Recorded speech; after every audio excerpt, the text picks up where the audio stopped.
জ্ঞানীগুণী মানুষকে আমি একত্রিত করব এবং কোরআনী আইনের ভিত্তিতে শাসন পরিচালনা করব এবং যেটাই একমাত্র শান্তির পথে নিয়ে যেতে পারে।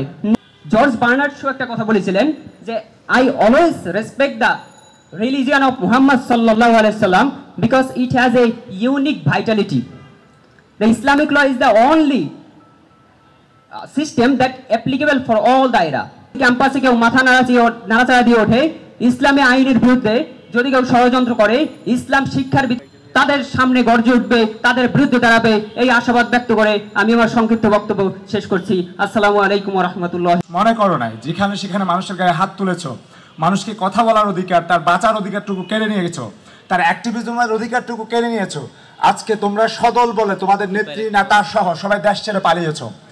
আমিও আগামীর যারা বাংলাদেশের নেতৃত্বে হাল ধরবেন তাদেরকেও মনে করে দিতে চাই, আপনারাও যদি হাসিনার মতো কিছুটা দম্ভকর দেখান বা দম্ভ করেন, আপনাদের পরিণতও কিন্তু এমন হতে পারে।